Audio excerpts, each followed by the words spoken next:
Hey everyone. Hello. I hope that you're all doing well. I am back in my usual spot this week. Sadly, I wish I could have stayed, but all good things come to an end. So I am back here. And I hope that you're all doing really well.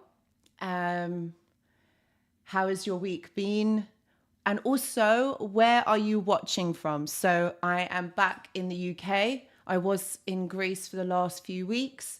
So that was nice. The weather was nice. Like, I'm not saying, it was sunny, but it was, it was nice. Hello, Eric. I can see on the chat. Hello, Lynn. Yang is here. Lola. Yes, my Christmas flowers. Yes. They are not real. But the tree's real, but the flowers are not, So yes, so how is everyone doing? So today we're just doing a Q&A. Just be answering your questions if there's something that's on your mind, or you maybe you just like not sure of something. I'd say, ask the question. I will be answering your questions today. Sorry.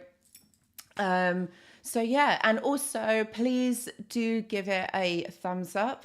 That would be amazing. Obviously, this really helps, with the algorithm and get this information out there. So obviously to help other people, but please do like the live. I would be really, really grateful. So Eric, you're West Coast. Where is everyone?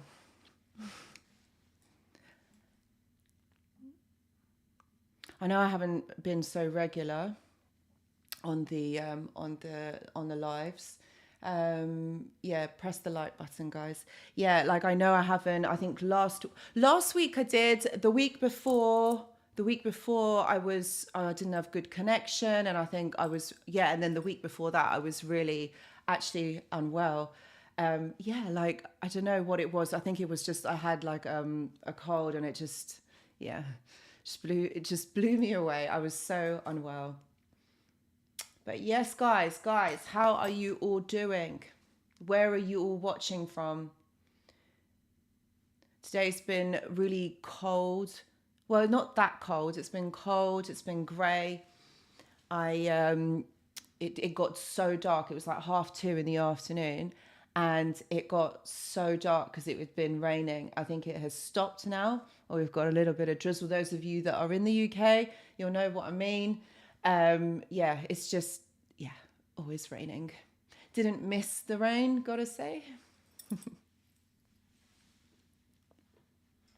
Please, guys, do hit the like button.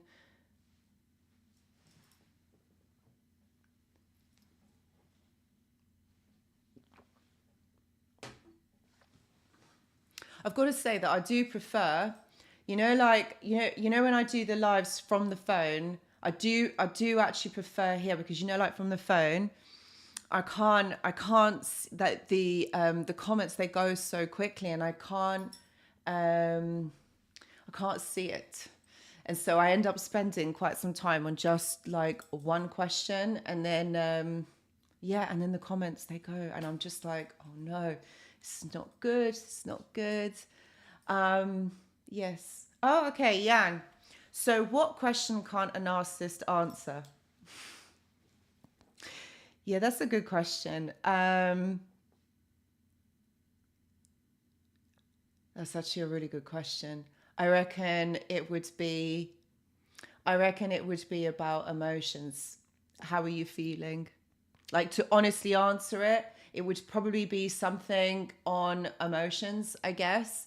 It would be because they couldn't really tell you how they would feel, but I think a lot of it is the truth, a question about truth the narcissist couldn't answer. I think, about emotions and truth, they probably couldn't answer a question on that, for sure. But that's a good question. Maybe I should do a video on that, actually. Oh, Alfie's fine. Actually, before I went live, I was trying to film some stories for Instagram. And so Alfie was literally right next to me, and he was so He was so upset because he wanted me to kind of pick him up and sit on my lap. But I was like, no, I've got to work. And he so would have been on this live. Like he's sitting either on my lap or on the floor, but he's doing great. He's doing absolutely great. He's a bit annoyed with me because yesterday I wanted to take him for like a longer walk, but he ended up saying to me that he wanted to go to the woods. And because the woods were so muddy because it had been raining, so there was like loads of leaves and there was mud everywhere. We ended up cutting the walk shorter. And he weren't happy. He wanted to go for like a longer walk. I had the frisbee, I had the ball with me. Yeah. And Yang says, I think if you ask them what makes you so different from anyone else. Yeah. I think you'd probably have like a whole chapter of a book of they would explain to you why they feel they are different from everybody else. Oh, hello. Thank you so much, Yusuf. I really, really appreciate your donation. Thank you so much. Chat is in members only mode, by the way. Also, how members only? Oh. Thank you, Yang. That's why I couldn't see people. I'm thinking like, what's going on? Thank you so much, Yusuf, for telling me. I didn't realize. I don't actually know how to change it now. Yang, could you do it? Oh my God. Thank you so much for telling me. So chat is in members only mode. Also, how does an empath deal with the idea of what could have been like seeing the potential of who they're not could be if they just self-reflected and did the work? Oh my goodness, that's such a good that's such a good question. So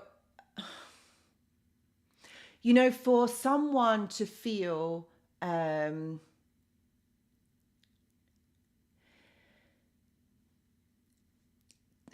self-aware, so we are self-aware, okay? The narcissist can't be, all right? The narcissist is not able to self-reflect, even if they did the work. That could never happen, simply because,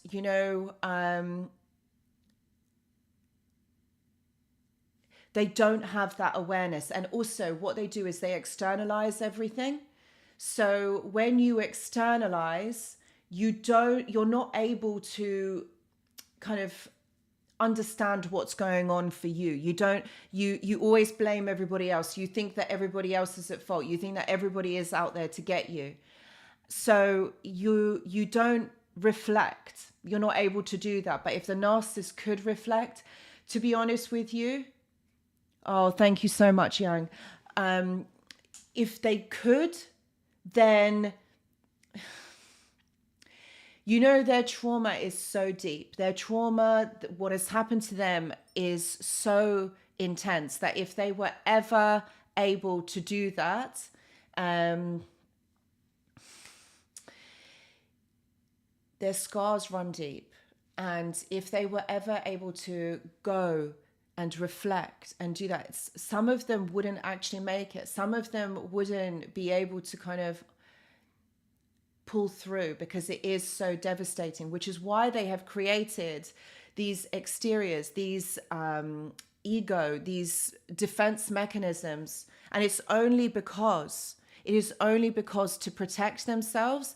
So if you were to self-reflect, you were able to kind of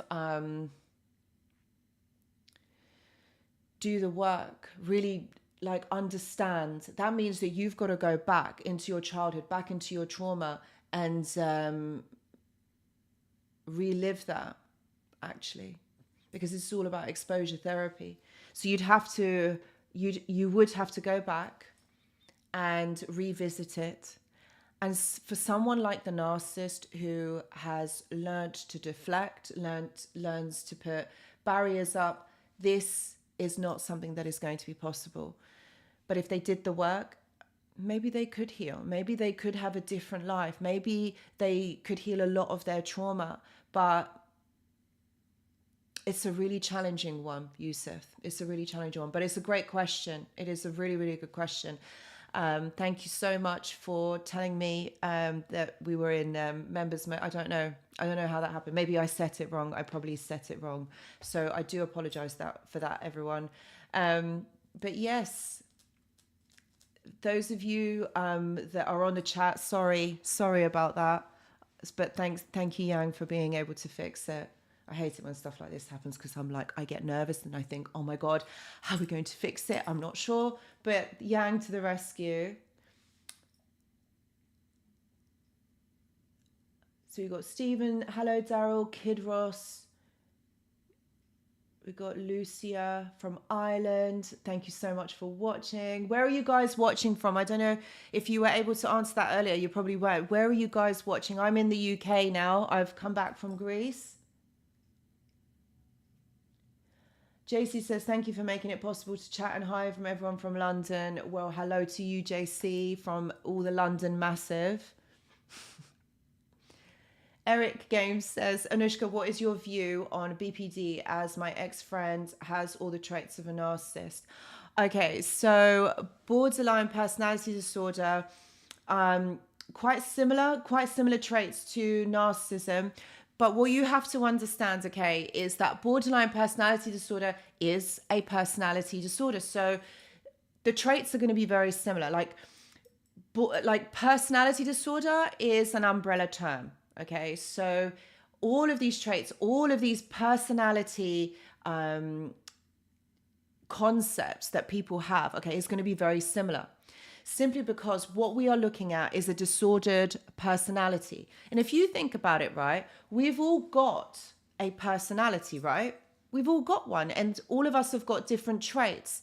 What makes us different is that someone has more of this trait, somebody has more of that trait. So it all depends on the levels, okay? But when someone has a personality disorder, it means that they don't actually have the filters, they don't actually have emotional understanding, empathy. All of those things are not there, or turned down, or they're not able to regulate their emotions. They cause a lot of havoc in people's lives. They want attention. A lot of the time it's about attention. They can't regulate themselves. They can't self-soothe. So this is where the issue is, my friends. This is, like borderline personality disorder. Well, borderline, and you know what? I think that word borderline, what is that? Does that mean that they're on the border of having a personality disorder, or they're not? But you see, I think all of these classifications are, oh my God, I want to get shot for saying this, probably a bit strange and exist on a continuum. But in borderline personality disorder, there's an overlap of narcissism. And it is said that usually females who have a personality disorder would have a borderline personality disorder, whereas males would have narcissistic personality disorder. But I don't know, I think the two are very similar. It is ultimately not being able to regulate emotions, not being able to have any empathy, put themselves in someone else's shoes. There's also this kind of agenda, this covert behaviors, the inability to be able to have a interpersonal relationship with people, and ultimately it shows up where they are unable to have healthy relationships with people. So what is my view? I think it's very similar. I probably will get shot for saying this, but remember, guys, this is just my opinion. I have worked with a whole spectrum of personality disorders, so this is just from my experience and just my opinion. So it really just depends on the person, I guess. That's what I'm trying to say. I don't want to say that it's fact, because it's not, but it's just my experience. I have worked with a whole host of people with personality disorders. So yeah, it's quite a challenging one to work with, I've got to say. I do remember, yes. I remember when I did start working, I was working in a low secure mental health hospital, and I literally just finished my master's in clinical psychology. And talk about jumping in at the deep end. Yeah, so this one, I'll never forget my experience of working with this this patient group. Gotta say, it was something else. Opulent lighting. Hello and welcome. Sorry, I'm probably like behind on the comments, aren't I? Again, like last week. So we got New Zealand in the house. We got Cardiff. We got Canada, Waterloo, Wyoming. We got another one from London. We've got all the London Massive. Got Kansas City, Hoveton, Ajax, Canada.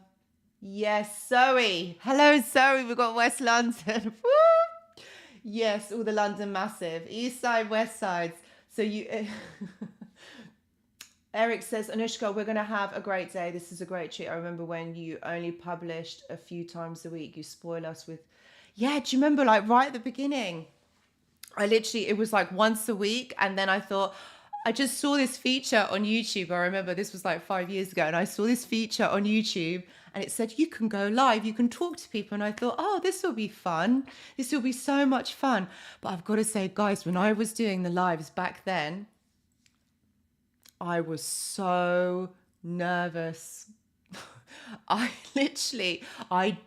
that I dreaded it, I just was so nervous about going live. Now I absolutely love it. I look forward to Tuesdays and I absolutely love it. I've got to say, it's so much fun. Honestly, but you guys make it as well. Like, it's not just, like me going live. Like, if you guys didn't chat, like in the chat, in the live chat, like it would be, it'd be my sound of my own voice. And, like, it's so nice to have you guys here. Honestly, it's like, it's a blessing and I really enjoy it. And I know from saying this from Yang's point of view as well, because I know like he can't say it. Maybe one day he will do a live. We'll see. I've got to convince him. But yeah, he doesn't like being on camera. But being here with you guys, this is, for me, it's really humbling. Like I'm so grateful for you guys being here because it's such a vibe. I really enjoy being here with you guys, honestly. Yusuf, a bit, yes, did you? Yusuf, right? That song, you probably obviously seen it on my Instagram. So that song, A Big F You, I literally heard it today. I was in the car and I was like, oh my God, what is this tune? I was literally having a party. So I Shazammed it and I thought, right, this is going on a reel today. I'm so using this sound. Oh my God, I'm literally obsessed with that song. So it's called Big F You. Oh gosh, hold on a minute. It's from David Guetta. Where is it? Bear with me. Guys, you have to listen to this song. Like, it is amazing. Hold on. Oh, I can't find it. Hold on. Bear with me. Yeah, David Guetta and Ira Starr. Amazing. I love it. I'm so going to be partying to this. I think I must have listened to it on like 3 times on repeat. I was literally partying in the car today.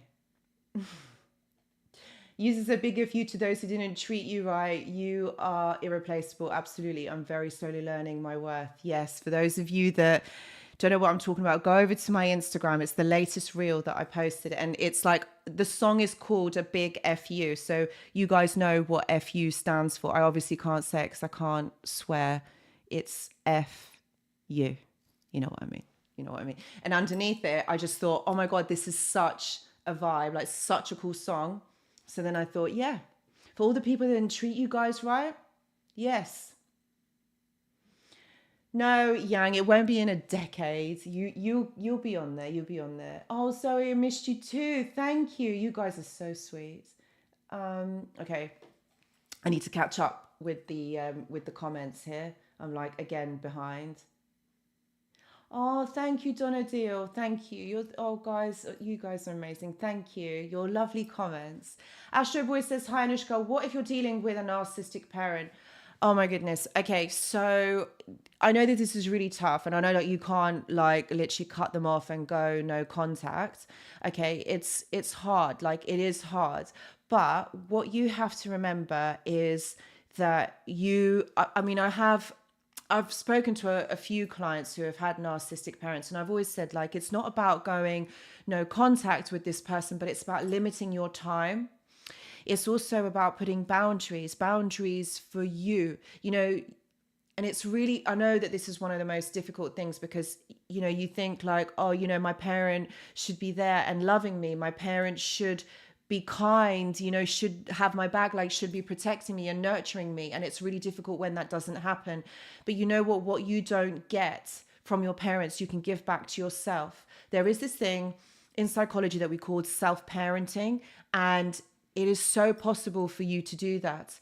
So please know that you are enough, you are amazing, and know your worth because you are such a wonderful person, Astro Boy.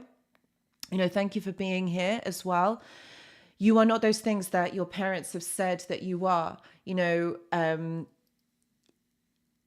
it's from their own childhood that they kind of like behave the way that they do. You know, in some way, they do love you. They love you conditionally. I know that a lot, and I'll be honest with you, like a lot of us didn't have unconditional love. A lot of us, we are loved conditionally for what we can do. And I think that is the issue, like why we have narcissistic individuals in our life, because, you know, we learned that love is supposed to be conditional, like you're doing things for people, but it's not, you know, like you love from your heart. And I know like you guys are kind of people who would love unconditionally, and you do, but it's not reciprocated. But Astro Boy, what I will say to you is, depending on your age, maybe you can leave and live on your own and not be, you know, in that environment the whole time, or maybe you can limit your time in that environment. Obviously, like if you do live alone, then obviously that's even better because you can again not spend as much time and boundary your time. So yeah, I hope that helps. But it's about learning to be around narcissistic people, okay, without them triggering you. So a lot of this work, if you want to heal from this, will be learning about your triggers, what presses your buttons. So yeah, hope that helps. I know it's not an easy situation, but it doesn't mean you can't get out of it. There are ways that you can kind of like move past this. So I hope that helps. Joshua Baker says, can gaslighting over longer periods of time make you delusional? It's a possibility, Joshua. It's a real possibility, because if you really think about it, gaslighting, okay, what you're doing, what this person does to you is alters your reality, the way that you see things, okay? And that in itself is just, I don't know, like I think that's so weird, but it's also so abusive as well, okay? So abusive to how someone treats you, to why they would do that. But the reason why they're doing that is because they want you to think the way that they do. And that's ultimately what it is. Why would someone, right, listen, like think about it, right? Why would someone want to change the way that you think? They want to influence the way you think about things. And that, my friends, that is abusive, because listen, at the end of the day, we all have our own opinions, our own thoughts, okay? And we're entitled to our opinions. Don't let anyone tell you that you're not, or you have to think like this, or you don't understand it's supposed to be like this.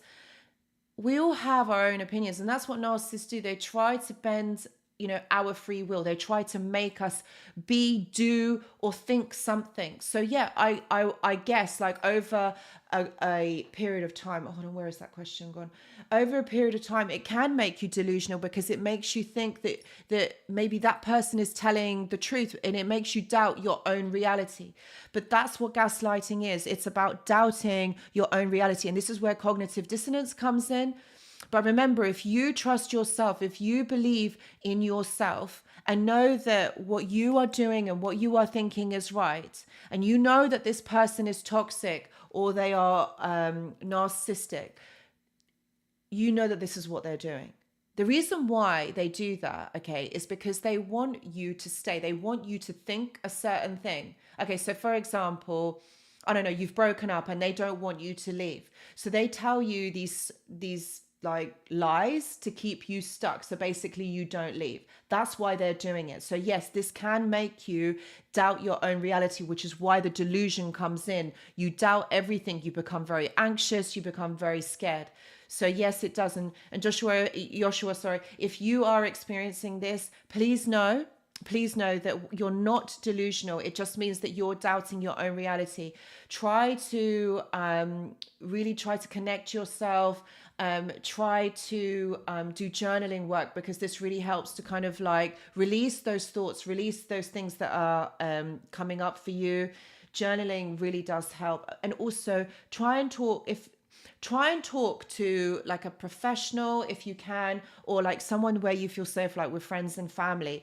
So that, I hope that helps. It's about releasing it. Know that you are not delusional. You're just, it's just so, I think that's just like, it's so bad what they do. Like, it's ridiculous. Of course, everything that they do is, but you know, this is one of the hardest things, like gaslighting, to get over. Thank you, Eileen. Thank you. Hello from Pennsylvania. Parents breed cluster B kids. They can do, Timothy. Yeah, they can do. Absolutely. Promo 130 says, do all covert narcissists have a split personality? Yeah, they do. Yes, they do. Because it's like what I say in the videos. They live it half in fantasy, half in reality, but mostly in fantasy. I nearly slipped up then. I meant that they live in fantasy. Okay, there's a thin line between delusion and truth, or fantasy and truth.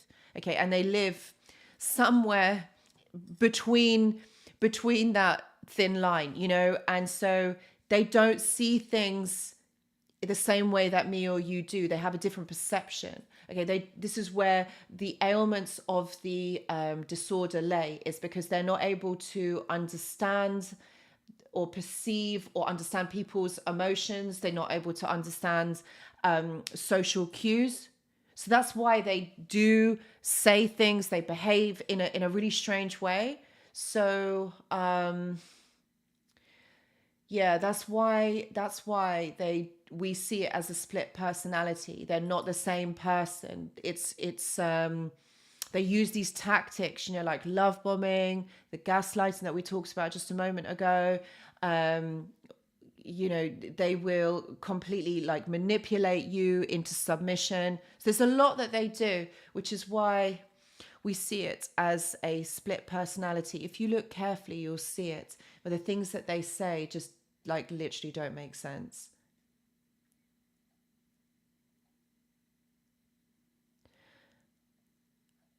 Oh my gosh, what's happened? I've just lost.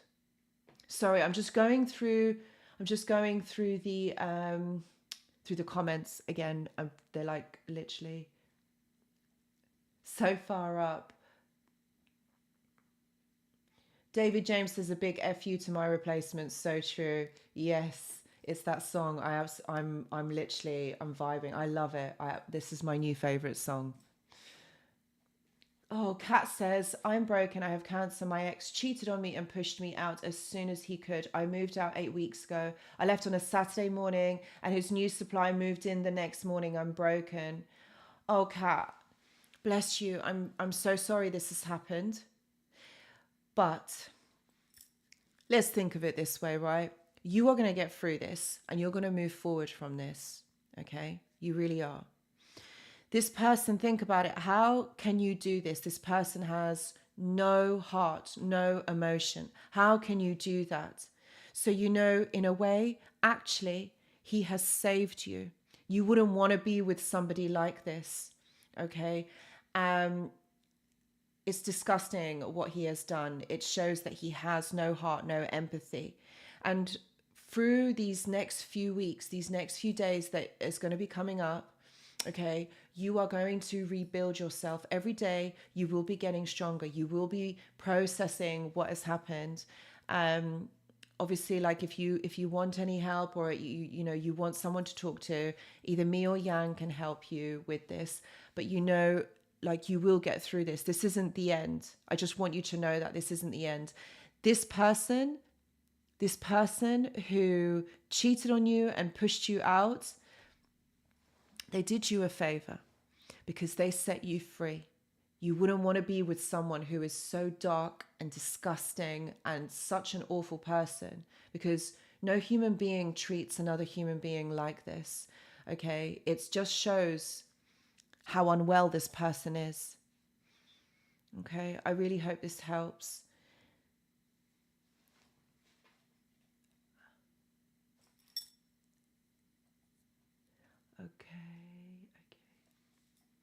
Keep the questions coming, guys, because obviously, like, you know, I want to help as many of you. Like, I want to answer as many of your questions, and there's things obviously on your mind. So when we do these Q&As, obviously it really helps, you know, for you to if there's anything on your mind or anything that you want help with, yeah, please do keep the questions coming, and please do like the live. This would be amazing because we'll be able to get that information out there. For any man says it's all power. Once you challenge them, they have to face their own bull s. Yes, they do. But you see, this is why they get new supply. This is why they get new people. And you know, Kat, you know what I'm going to say? The reason why he got a new person, and what you were saying, oh, where are you, Frony man? They do get new people because, you know what? It shows that you have got stronger, okay? And that you're not believing the lies anymore. You've done something that has caused them to think, oh, well, I can't get away with my lies anymore. So, you know what? That next person, I wouldn't want to be in their shoes, because you know what is waiting for them. None of these relationships last. They always break up. Do you know that? Like, they just don't last. So right now, Kat, you may be seeing a mirage and an illusion of how amazing this all is for them. And I did a reel about, not a reel, I did a shorts about it, and it's on the channel. And I basically was saying that even though, like, you're looking at their social media, or you're seeing that they're having an amazing time, like they're living their best life, you know, they're doing so well without you, it's a lie. It's an illusion, because how can someone, for example, like in Kat's position, how can someone, all right, throw a human being out onto the street, okay, and just move the next person in? And I'm sure this another person doesn't even know that this is what has happened. And they do this, they replace them because they don't connect to human beings. They don't connect to anybody. They see people as dispensable. So what can you do? This is part of conditional love. What can you do for me? How are you going to serve me? You become an emotional slave. So it's true. Once you challenge them, once you see through what is going on, that's it. They just need people who are in the dark, you know, say nothing, don't challenge them, and anything to make it easy for them. That's what they do. So ultimately, Kat, you have got out of something that was so abusive. Like, this new person, probably she doesn't even know. Like, if she ever found out, she'd leave. Unless she has also attachment issues, then yeah, but then they're made for each other. Do you know what I mean? Richie says they lack to understand boundaries and try to make you think that you are in the wrong all the time. And this is because what they have is in psychology, this is called an external locus of control. So what you do is you externalize everything. You basically put the blame on everybody else, because you never take on the blame yourself, because you're like, well, I don't want to do any work. Then that means if I have to take on the blame myself, that means that I have to do the work. And you know as well as I do, the narcissist's not going to do any work. They want to have life as easy, don't they? What's the point of doing work when you're getting all your needs met? Why am I going to put the work in? It's everybody else's fault. It's not mine. It's your fault. You change. So that's what it is. It's about, they make everyone else believe that they are in the wrong. Yeah, not the narcissist makes everyone believe that they're in the wrong. And that's the thing. What kind of a person does that? Like, how do you ever work on yourself? You don't. You can't, because you don't think that you need to, because you're getting your needs met. John Tracy says, I wouldn't wish narcissistic abuse on my worst enemy. I know, like, of course, like it's the worst thing. It is. Lola says, when they say horrible things to us, do they really believe? Oh, where's that gone? Do they really believe as bad and as crazy? Believe we are bad, crazy, and they are good? That's a good question. I think a lot of the time, okay, they say it to get an effect, to basically make you feel a certain way. Because remember, if you're feeling upset, if you're feeling like you're the one to blame, then that makes you more malleable. Yeah, come on, guys, like the live. Sorry, I'm going to go back to your question. When they say horrible things to us, do they really believe we are bad and crazy? Yeah, I think they try to externalize it and say that it's you that is bad because they want you to make the changes. They want you to try harder. Ultimately, that's what it's about.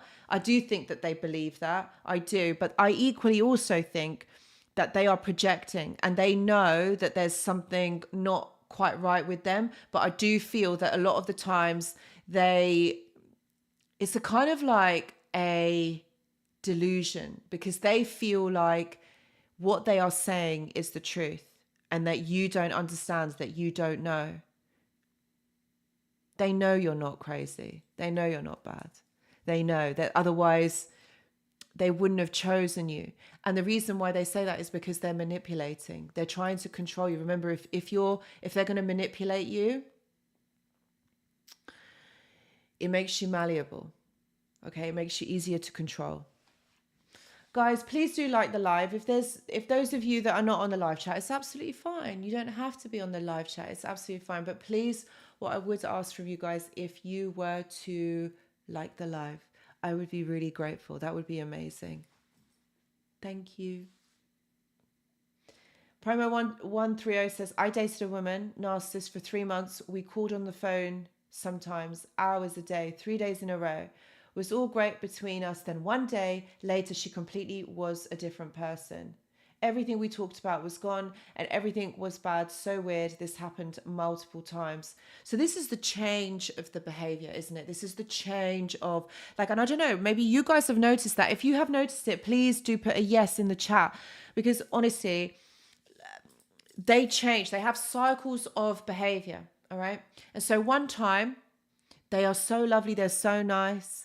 And then as time goes on, this changes. And the reason why this changes is because they don't have a stable sense of self.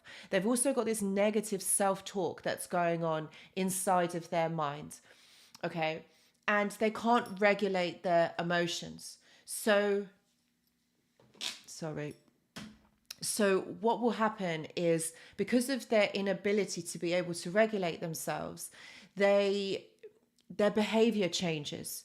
And it's really noticeable because they're one person one day, then they're the one the next. And I think someone asked about the split personality. This is it. This is what happens. It's all about their mood. Like one time they're okay. They've got the energy to be nice and kind. And then the next day they're just someone completely different. This is part of the disorder when they're unable to regulate their emotions. And because of that, because of this negative self-talk, this is why then they cannot regulate themselves, their behavior, their thoughts, everything that they do is affected.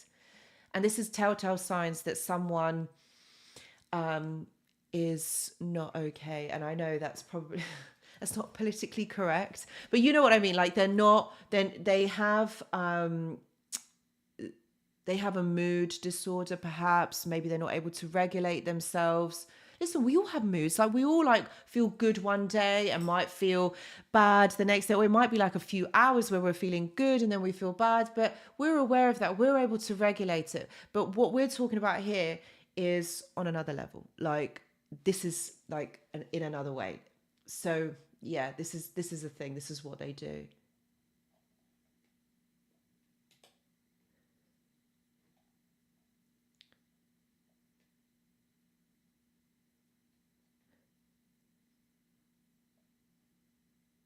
Sorry, this is what Frony Man says. This is a one-person journey. Them, your feelings don't matter. They want you as an obedient puppy.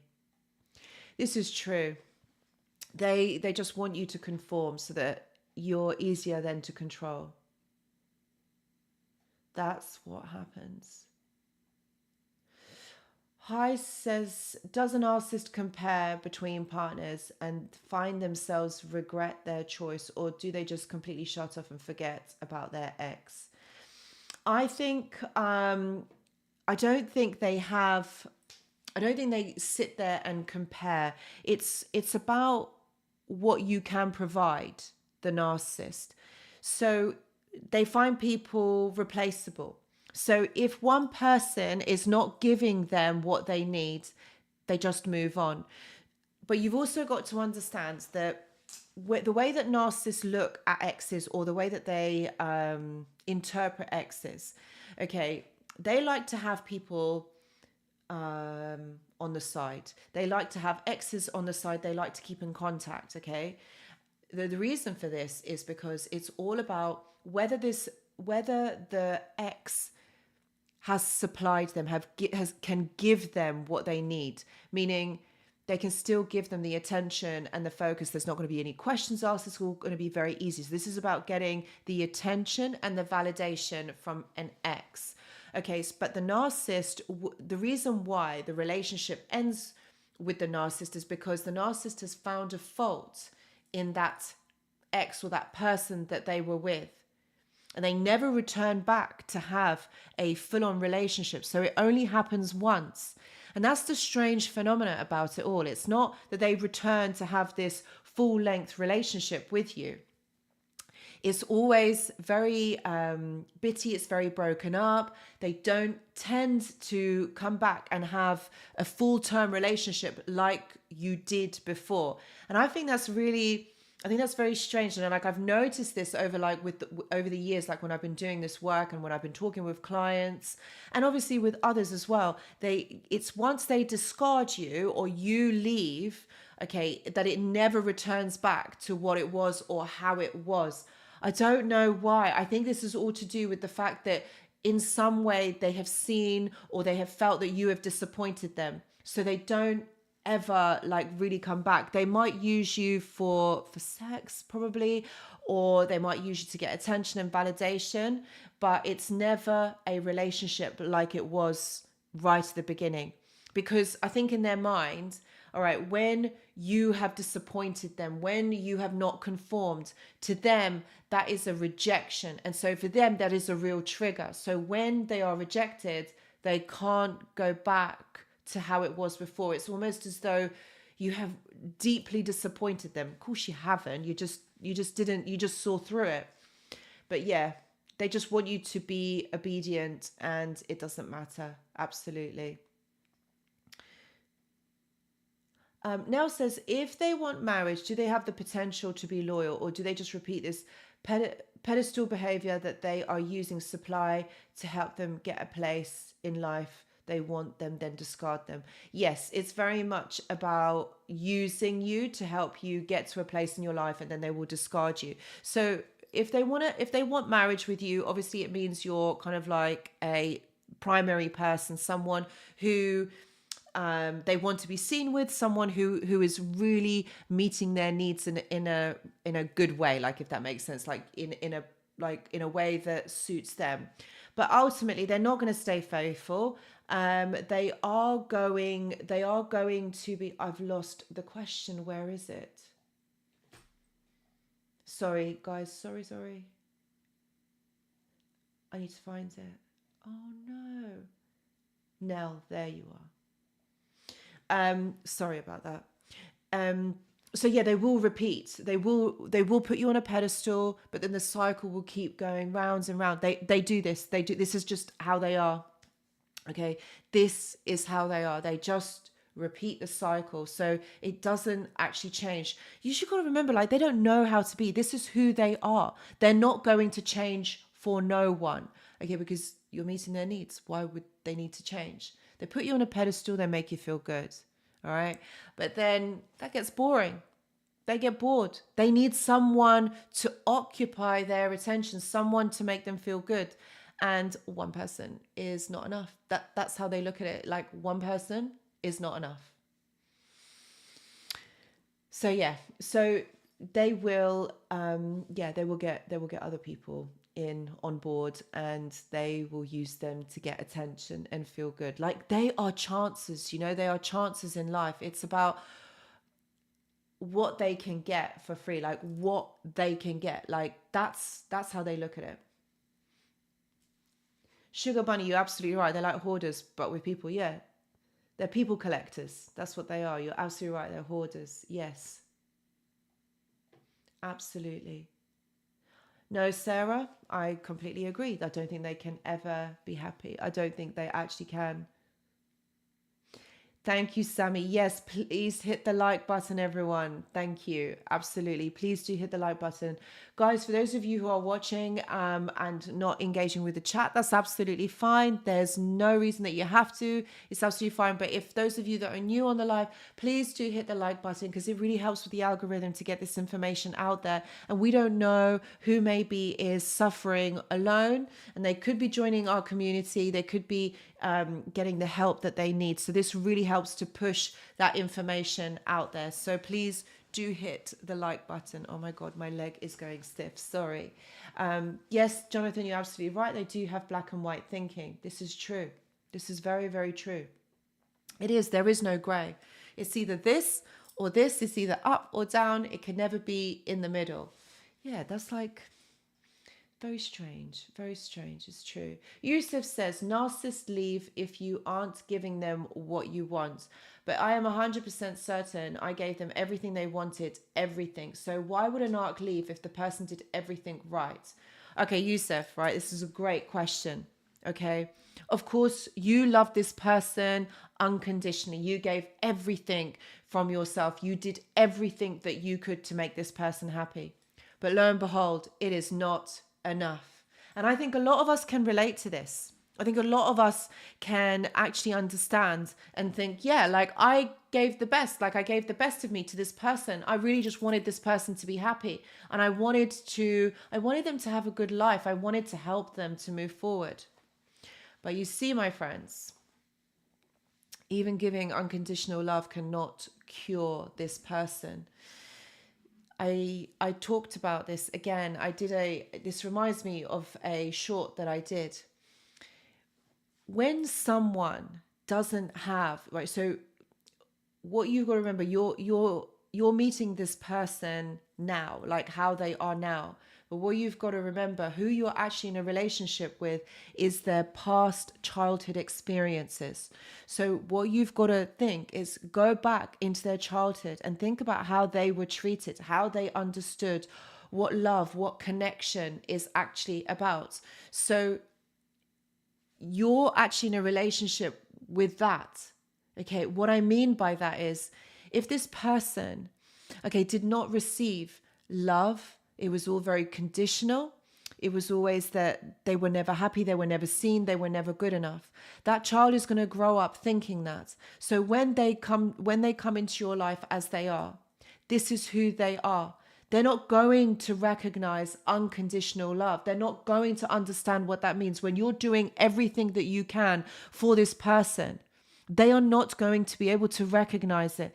They don't understand what you are doing. What they understand is to be treated badly and with conditions. That to them is normal. It is familiar. So we are always going to reach for things that are familiar. Even those outside of the relationship can see that, oh, this is a bit toxic. Like, why is this person doing this, or whatever? They're not going to see it. You're not going to see it. And this is why they want more and more and more. Whatever you gave was never acknowledged, was never seen, because they can't. They don't see it. They don't recognize it. It's like if you had never tasted chocolate and I said, do you like chocolate? And you'd be like, I've never had it. Like, and I asked you, what does it taste of? Well, you can't describe the taste of chocolate unless you've actually had chocolate. Do you know what I mean? It's that kind of an analogy. And that's why, Yusuf, like, everything that you did, it wasn't recognized. She doesn't know. She doesn't know what it feels like to be loved from an unconditional place. So I'm sorry that was been your experience. It's hard. It's really, really hard. But then they don't see it. So, like, So how do you get help? How do you cure? Like, how do you move forward from this? You can't help people like this. And also, when somebody wants to be helped, they've got to want to go to therapy. They have to have awareness that actually something is wrong or something is missing. And narcissists, well, they don't do that. They're not going to do that. You're welcome. Hi, you're very welcome. She kept nagging me to be her friend after paying for breakfast, dinner, and other things, even offered me sex. I still told her I wouldn't be her friend and left. Good, you done the right thing. Like, it sounds to me like this is just mind games. And that's what narcissistic or toxic people love doing. It's all about mind games. It's all about, really confusing you, to like what's going on, because they don't want you to see the truth. They don't want you to see the reality. David James says they are like ticks. Oh God, yeah. They predate their victim, latch on and drop off when they have had their fill. Just soul parasites. Yeah, that's a really good way of seeing it. It is. They are soul parasites. You are absolutely right. Like, that's exactly what's going on. The Rebel Gypsy or Oracle and Tarot readings. Hello. Push, pull, black, white, give, take, love, hate. They exist in polarities. Yeah, they do. That's a really good way of looking at it. They absolutely do. It is. There's no in between. There's no gray. There isn't a maybe. It's very much like that. Yes, you are absolutely right. Hi says not sure or when she will contact. She'll get in contact, but you've got to put boundaries in place and know that this person is not okay. Okay, because you just don't do that. Okay, so you don't want to be entertaining that. So this really is up to you. She'll be in contact. Kid Ross says, I always told my ex, if you put it all out there, then it's no longer a secret or something to hide anymore. Yeah, to keep it all hidden, isn't it? To keep that information all hidden. That's what it's about. That's what they're doing. Crypto Rose says they don't have taste buds for love. Yeah, I like that. I like that very much. They don't have taste buds for love. That's exactly it. Thank you, Sammy. Yes, 24 more likes. Come on, guys. Please, please, please, please do press the like button. If you're new here, please do press the like button. Thank you. Dennis says an inability to see a mindset other than their own.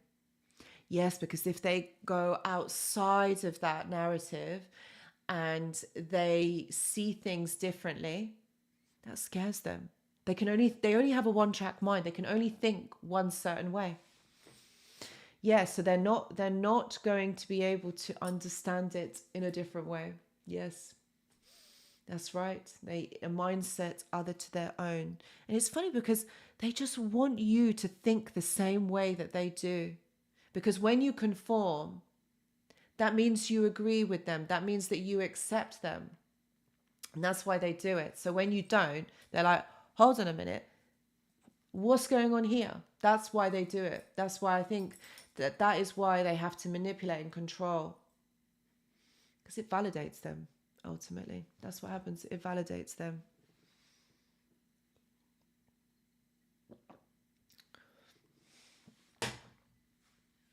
Bruno says, the moment on a first date they talk about their parents like they didn't give them love, run like hell.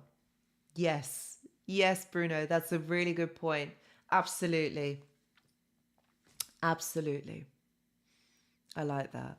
Ed says, treat them well, they treat you like crap. Yes, they do. And it's all about not being able to connect to someone in a healthy way. That's what's going on. Kid Ross says, I go to a psychiatrist and I let it rip. If that's all out there, if it's all out there, it can hurt you. I don't know what you mean there. I go to a psychotherapist and I let it rip. This is good.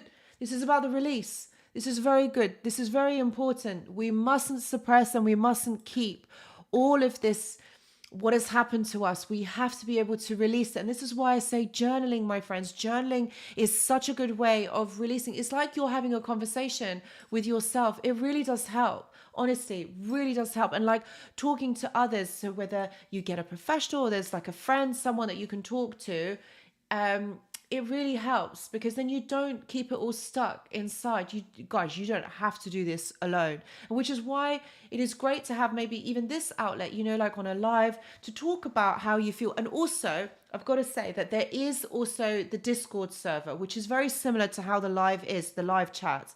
So there is I don't know, like Yang, if you could just put the Discord server link on the live chat, that would be great. If not, then you can access it from the description box as well. So that is, it's there for you. But it's like this, it's like being able to talk to others who have been through a similar experience. And Yang is on there, he's the coach there. So like you can ask him questions. He obviously does one-to-one sessions as well. And he's got a lot of availability like quite quickly as well. So honestly, like, you guys don't have to do this alone. There are people out there who want to help you, who want to know, oh gosh, my itchy nose, who want to be able to help you. So please know that you don't have to, you have to go through this by yourself. There are people who really do care and want to help you. Promo says, do these narcs know exactly what they are doing all the time?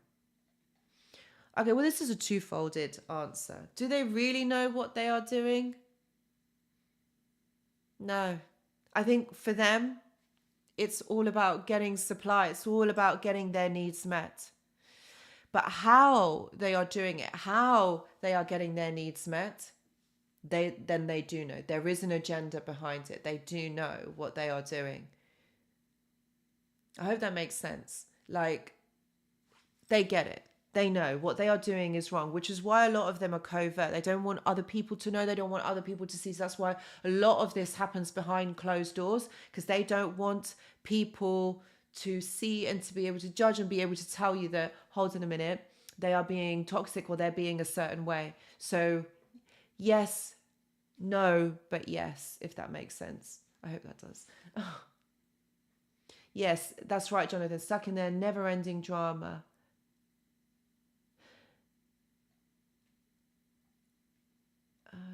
Alexa, play Jar of Hearts by Christina Powell. Yes. Yusuf, that's a really good one. Yeah. That is that song, Jar of Hearts, that was written about a narcissist. Yes. Yes.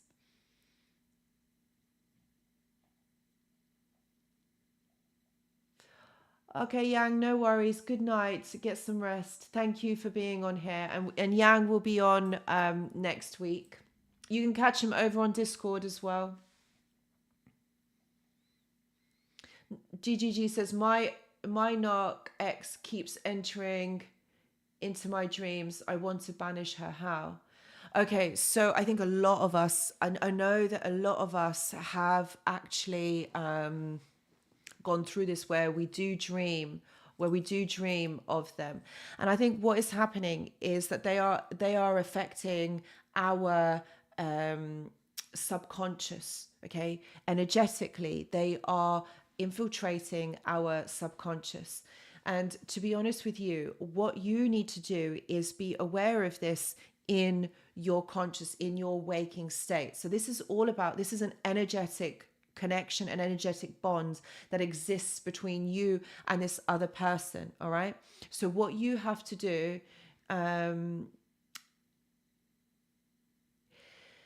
is practice the disconnection from this person. So it's all about affirmations. You know, this person's going to pop in to your mind, maybe when you're doing something, when you're what's the word, maybe you're doing something, you're going through, you know, they'll pop into your head.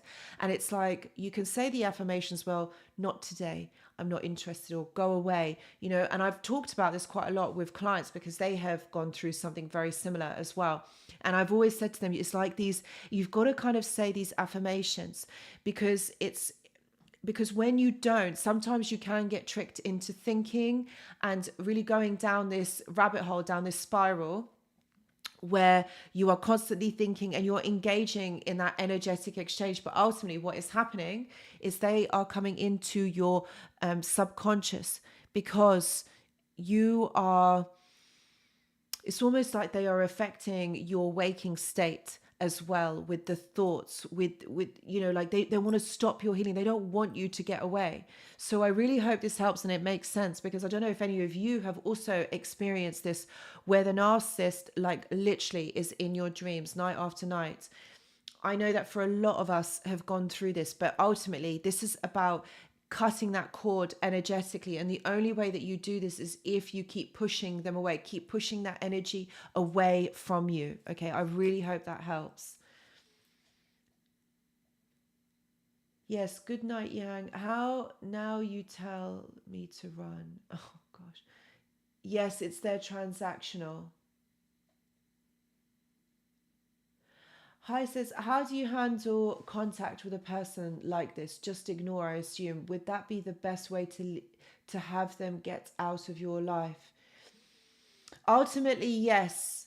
Ultimately, you are absolutely right. Like, you have to ignore, you have to cut it. That's what you have to do. You can't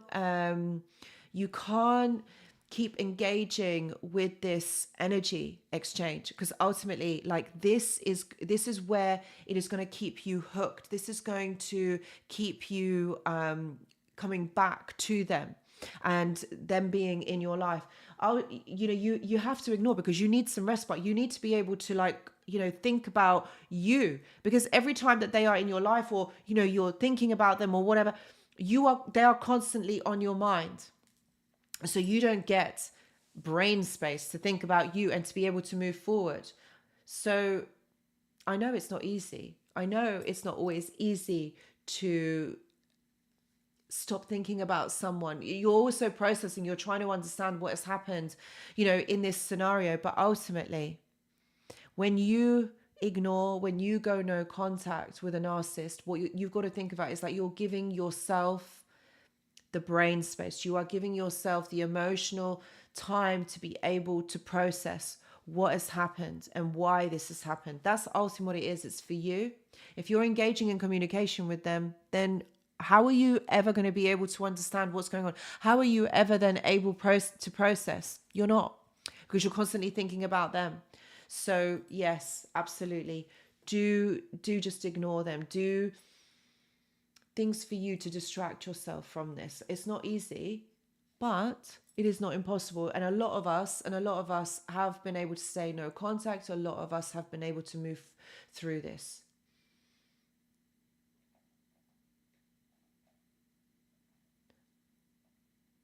Okay, so I'm just looking at the comments, guys. Flynn Cosmo says, it wasn't until after journaling, doodling regularly that I started to see how much emotional and accountability compartmentalizing I've done over the relationship. Bless you. So you see, yes, the journaling really does help to be able to unfold, to really like process what has happened. And I'm really glad, Flynn, that this has helped you to see that actually, you know what, you are able to release. You see how much of this has been quite challenging for you, and how much you'd had to suppress and push down. So yes, so this is good. I'm really pleased that you have been able to see through this, and the journaling has helped. For those of you, all right guys, for those of you who haven't tried journaling, I would say to you, try. Okay, I've got to say, like, I never used to be a journal person. Like, I really didn't. The reason for that was because I did already do a lot of writing, because when I was studying, obviously like psychology, you have to do a lot of writing, the essays or typing, reading, taking notes. And I thought the last thing I need is to be making more notes and more writing. My arm was all like, my hand was all like, my wrist, it was my wrist that was already hurting from all the writing and everything, so basically I thought, no, I'm not doing the journaling. But it wasn't until I started actually doing the journaling that I realized how powerful it actually is. And I was really glad, Flynn, that you have been able to, like, understand and be able to compartmentalize, not compartmentalize, but like process how much compartmentalizing, you had actually been doing, how much, you've been suppressing it. So honestly, guys, like, journaling does really help. Really does help. I've also got the journal club. Just got to say that I do have the journal club. And if you're interested in joining, I've got it. The link is in the description box. But you don't need to join the journal club. Like, these are just prompts that I give out. But if you're journaling regularly, then keep doing that, because that is really healing and that can really help you on your healing journey.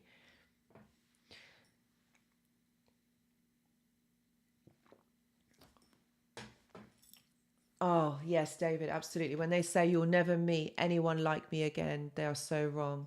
Well, people will meet others just like them, but we will be ready and aware next time. You're absolutely right. I think that's the joke, isn't it? You'll never meet anyone like me again. Actually, yeah, we won't meet another toxic person like you, because we're going to learn. We're going to learn that to spot the red flags a lot quicker. That's what we're going to do. But they do think a lot of themselves, some of them. You'll never meet anyone like me. Or you'll never find anyone that will treat you the way that I did.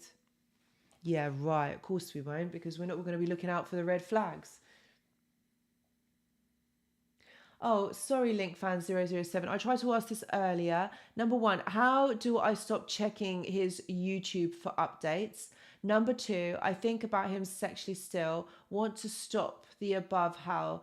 Is this normal? Feel happy. I'm done with him, Britt. Okay, so yes, this is all very normal. I just want to validate that for you, that actually, yeah, it is normal.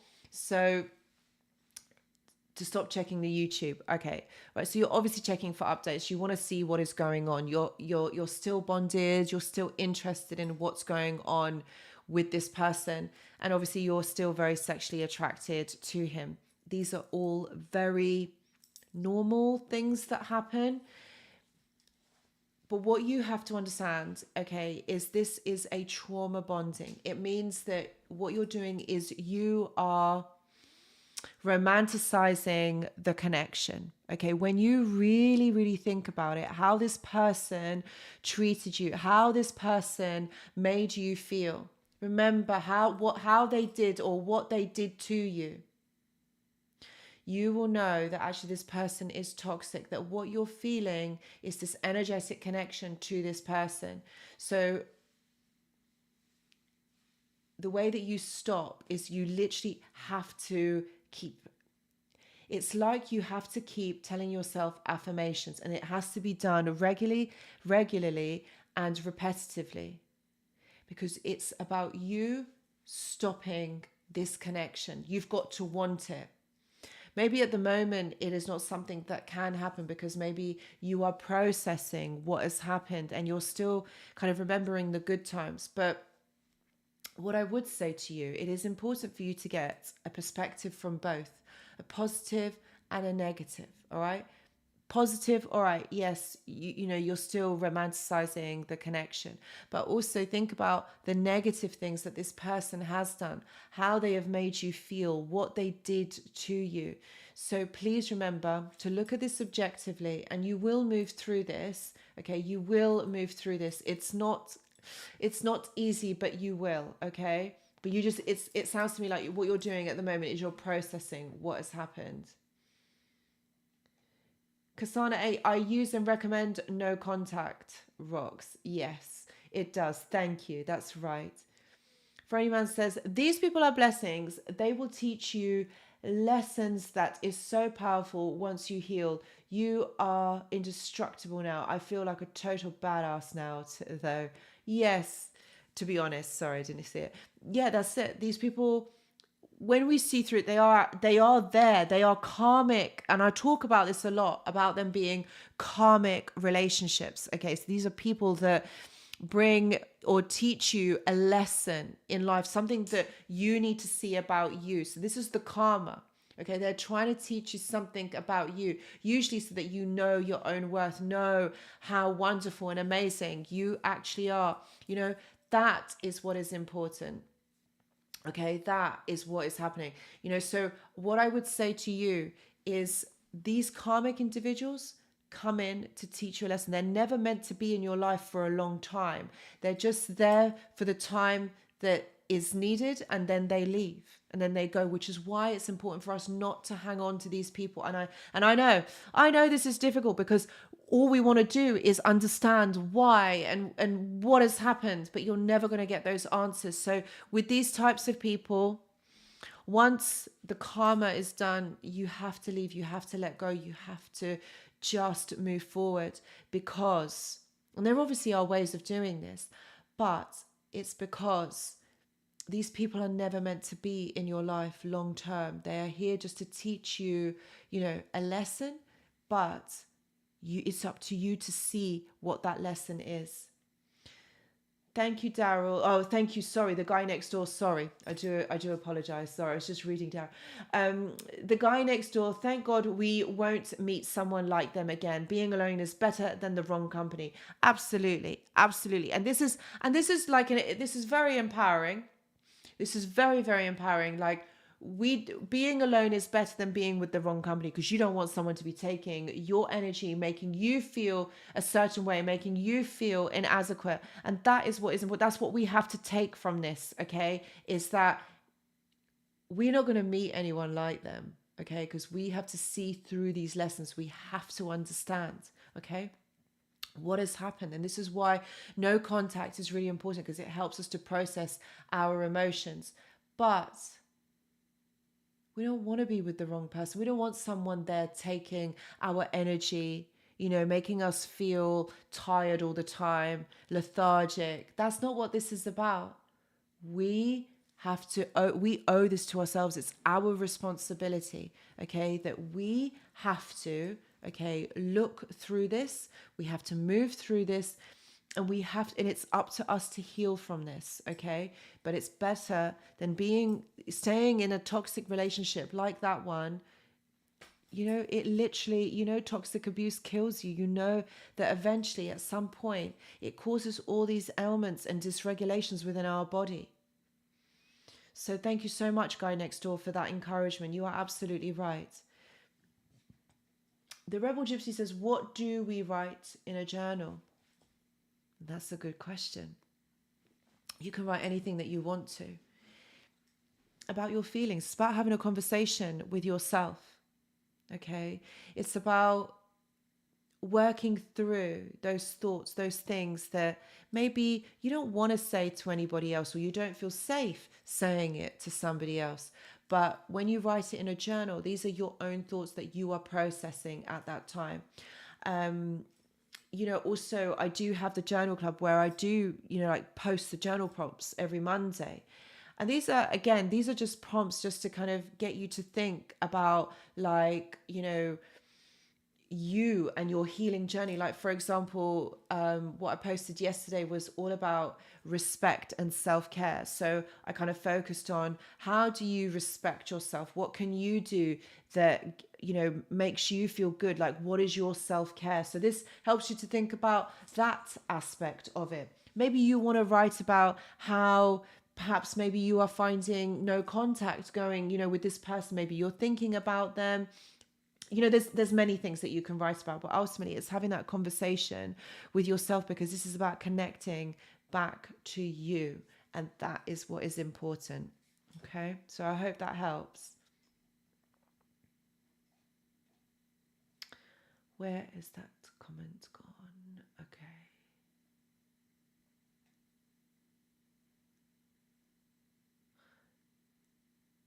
Lithian says, is it common for narcissists to only be interested in appeasing their family, mum, dad, sister, and everything revolving your relationship, marriage, incidents involves them?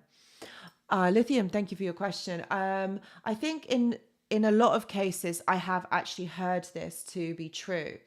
A lot of them do put a lot of energy in wanting to get this validation, get this attention from their family, because ultimately that's what this is. They're getting the attention and the validation from their family. So yes, they are going to be interested in pleasing them, but ultimately it's all fake.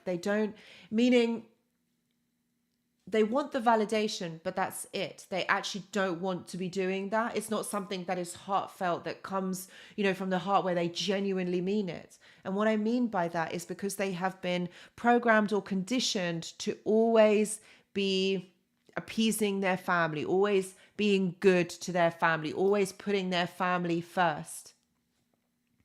Okay, and this is a thing. This is a thing, my friends, that it does happen. Not in all cases, but I would say that in most, yes. It's ultimately like they're getting supply from them. The narcissistic family is, or the sister or the brother is getting supply from that person, and that's why they're doing it. And of course they're going to involve you in it because they don't want to do this alone. You know,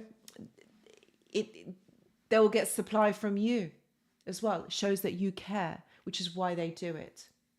I hope that answers your question. Ed Green says it never returns back due to their hypersensitivity and increase in paranoia. Yes, Ed, you are right. That's exactly why they don't return back to these relationships. Yes, you are right. Isabel says it's an opportunity to heal childhood wounds. Yes, I agree. Eric says karma and the political winds. Holy smokes. Anushka, weathered in a season in hell. I was there, saw it myself. She is as fierce as any man. Thank you, Eric. Thank you so much.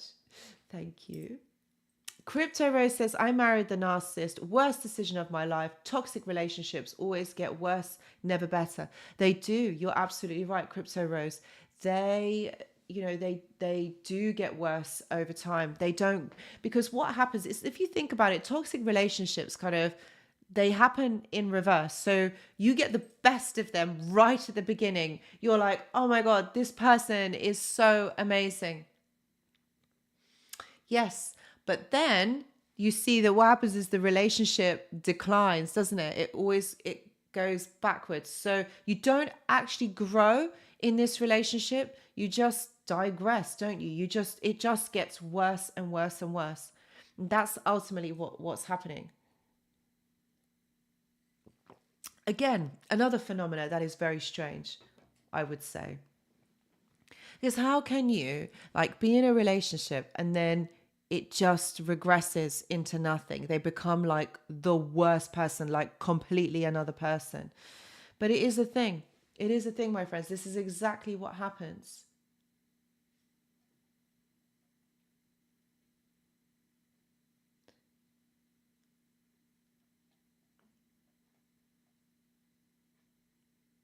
I really like that guy next door. The term narcissist should be changed to emotional vampire. Yes, absolutely. Or energetic emotional vampire. I think you're absolutely right. That's exactly it. That is it. I agree. Because they do. It's almost as though they steal your emotions or they steal your energy. It's not something that you're willing to give. It's like they take it from you. And I think that is quite predatory and vampiric, isn't it? They take something from you, okay, that you are not willing to give. So in actual fact, okay, they are robbers, they are stealers, they are crooks, they are all of these things. How can they do that? Because they know that you would never give that to them. Because it's your life force energy. This is something that belongs to you. But they feel entitled enough to take it. That's why no contact. You're putting that boundary in. You're saying no more. I don't want you to take this from me. I don't want you to do this to me anymore. Which is very important for you guys to do that. Okay? And don't feel bad about it. Don't feel bad that you've got to, you have to ignore this person. You have to ignore them because you have to look after yourself. You have to put these boundaries in place. That is what is important. Kid Ross says, my ex, her whole family lacked empathy, but her dad, and he was careful with who he gave his empathy to. I'm not surprised because he learnt the hard way, knowing that he probably couldn't get out of something that he was in. Bless him. Daryl says, question, would accepting a hoover as friends from the narcissist, keeping grey rock and strong boundaries be ethical because I miss my stepchildren? Oh, bless you, Daryl. Oh, goodness. This is very difficult for you. I can completely understand. And it's a good question. What do you do? First of all, what I would say is follow your heart. But also be aware that if you do engage in the Hoover, is it going to give you the outcome that you need? Meaning, are you going to be able to see the stepchildren again? This is what I mean. Like, you know this situation and you know this person better than me. So you have to think about, like, if you do continue with the contact, does it mean that you are going to get what you want from this? Okay. So think about it. Like, I don't think it's a bad thing. I really don't, Daryl. I don't think it's a bad thing. But what you've also got to be is very boundaried in what information you share. Okay. You have to have your strong boundaries. Don't give too much information away, and ask that you can see the stepchildren. And if you realize that this is not something that's going to happen, then I would say step away. Okay. I really hope that answers your question, because ultimately I'd be like, no. But I understand, you miss your stepchildren, and it's not their fault. It's not your fault, but you guys are the ones that are suffering. So I think if you can be very boundaried and be aware of what is going on, then sure, go for it. Okay. But be aware, be careful.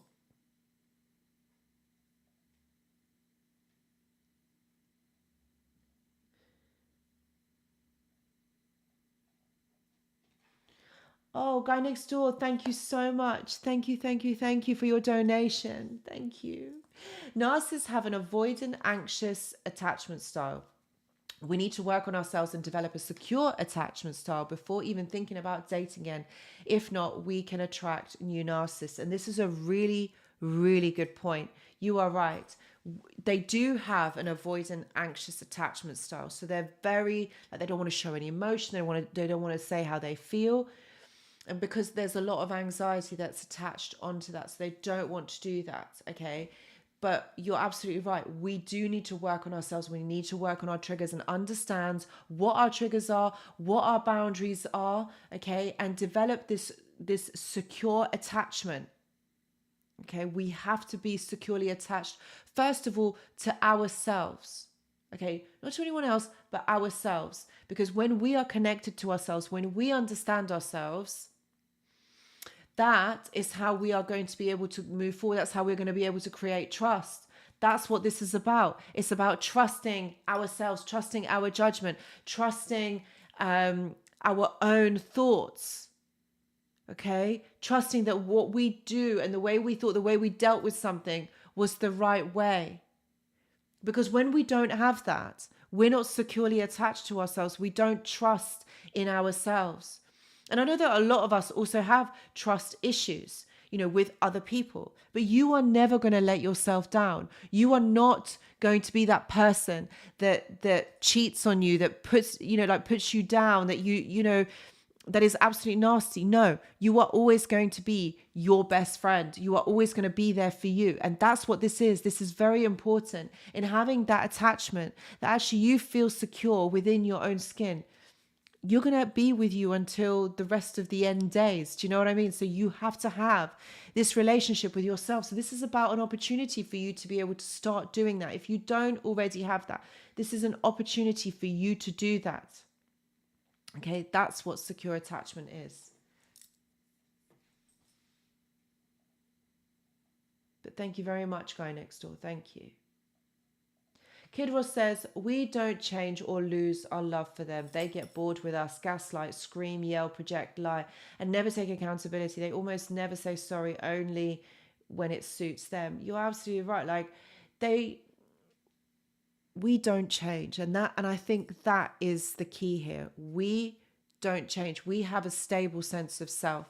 When you're a narcissist, of course you're going to change, because you have this negative narrative that is going on round and round in your head all the time, all the time. Okay, so they have to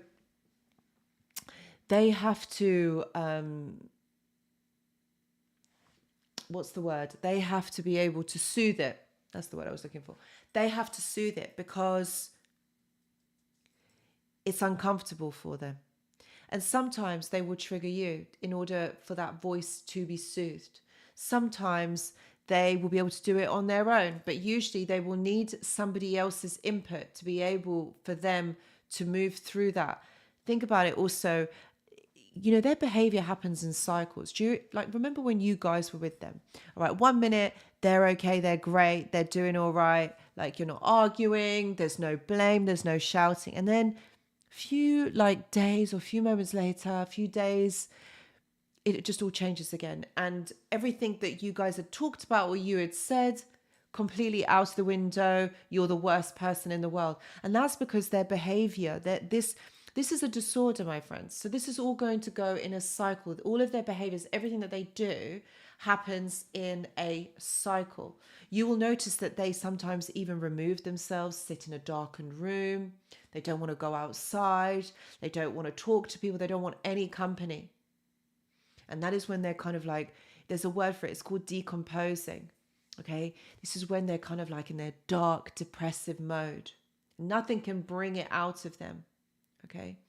So they're moving through this. And then once they have gone through this self-loathing stage, they then move forward and they then go and seek prey because they have been starved of emotion, starved of validation, starved of attention. And this is what they go looking for. Almost like a vampire, actually, may I say. Hello, P48. Thank you so much for your lovely comment. So we don't lose our love for them. No, we don't. But they get bored because they don't have a stable sense of self. And that is the difference, my friends. They don't have a stable sense of self. So they're always looking, for more and more. You need to give them more. They want more. That's why they do it. That is why they do it, my friends. They never say sorry, and there's no accountability. No, there isn't. No accountability whatsoever. Because if they're getting their needs met, why would they need to change? And that's the way they think of it. Why would they need to change? Now says, if they have nothing to hide on their phone and give you their phone to look through, is it then being desperate to be believed? Do they suddenly change and stop giving access to their phone? Oh, this is a good question. Okay, so let's look at that. All right, so they give you access to their phone. Do they have another phone that maybe they are using? I'm just putting it out there. I'm not saying that they do. I'm just putting it out there that this could be a possibility. All right, so they're allowing you to look through. So they know that you're not going to find anything. Either they have hidden it very well, or perhaps maybe there's nothing on there. Let's give them the benefit of the doubt. Maybe there isn't anything on there.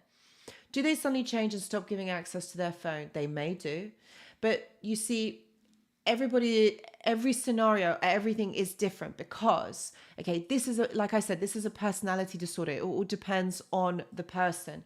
So whilst they may completely stop and they may, change and stop giving you access, they could do this. Of course they could do this because they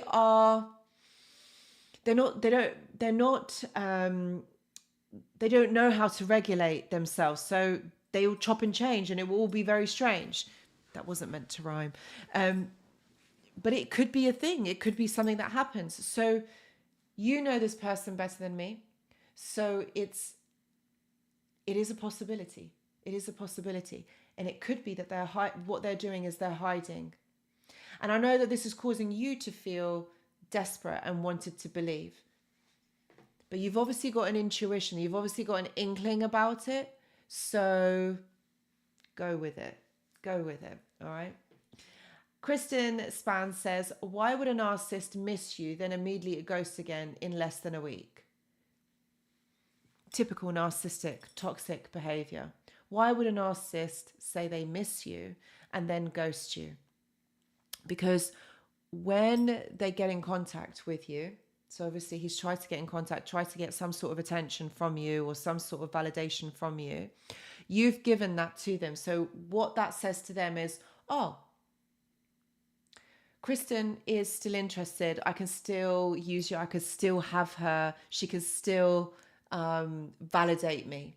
She, I will be able to call upon her. She's still there. Like, she doesn't see through what's going on.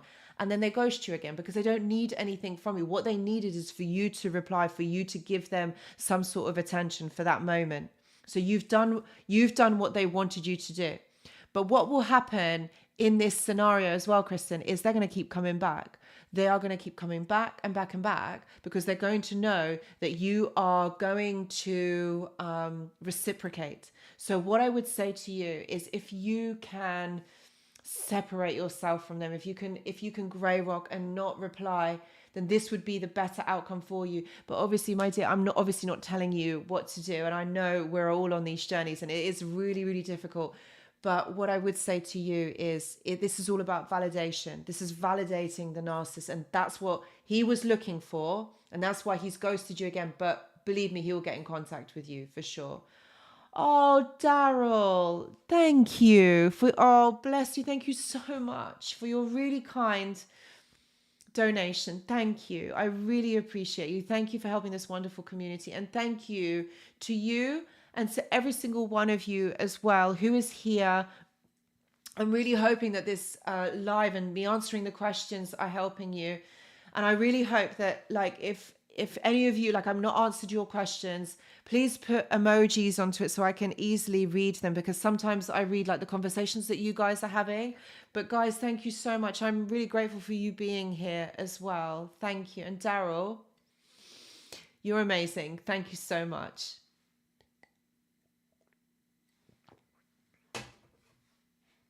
Thank you.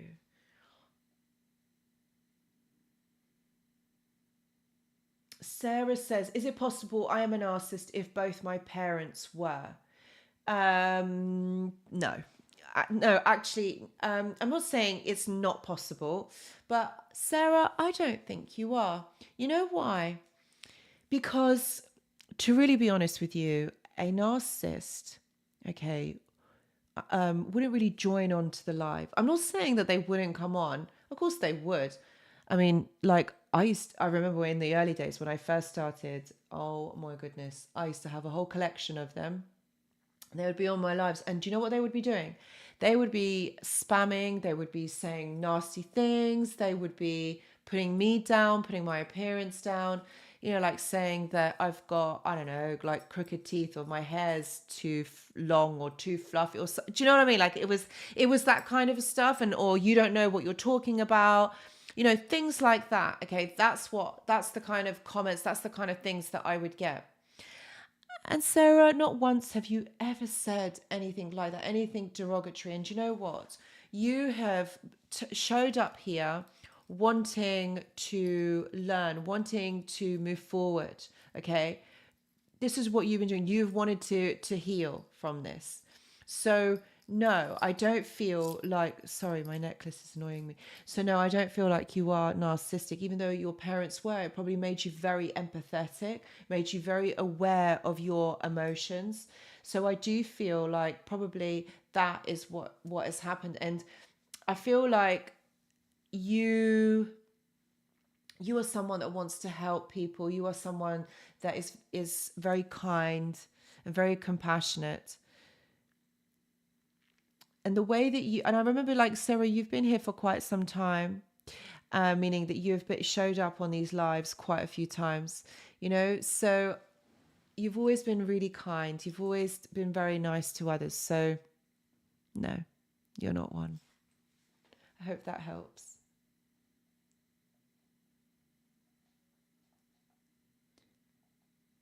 Link fan says, Anushka, I wanted to mention what made me permanently walk away from my ex BF was that he sabotaged my nursing school graduation this past June. Oh my God, it showed me he is never going to change.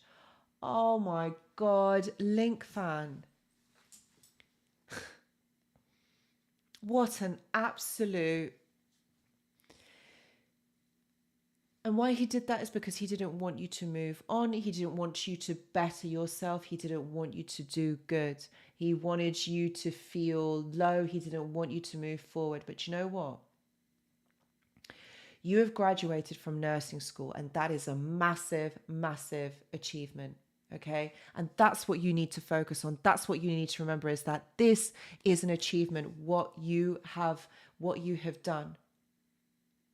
Okay, and this person, no, they're not going to change. And no, they have not got your best interests at heart. If someone can do something like this, think about what that person is about. This is about putting others down so that they feel good.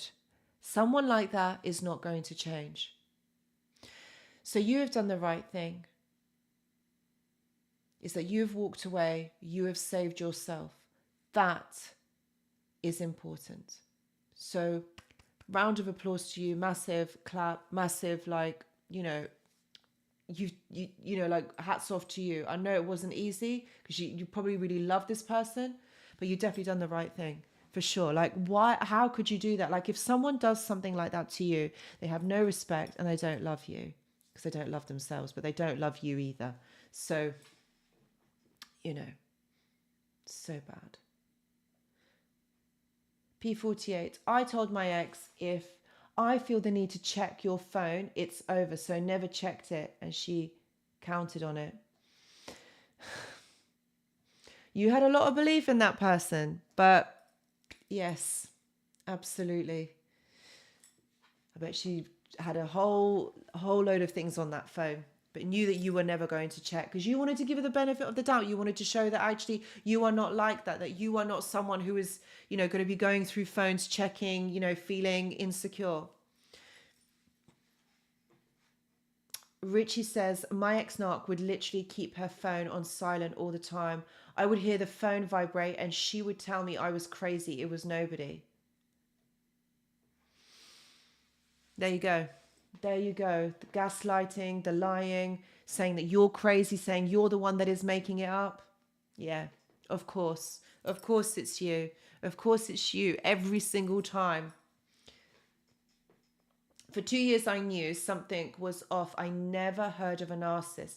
Then I read a book about it, and everything in that book was literally like my relationship with her.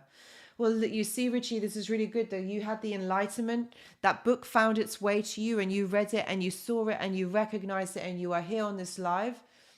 And now you understand what has happened, why this person, you know, what has happened to you.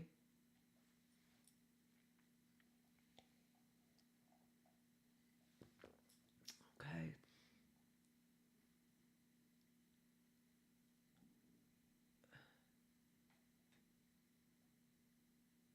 Exactly, Kid Ross. Yeah, like the trolls online are narcissists.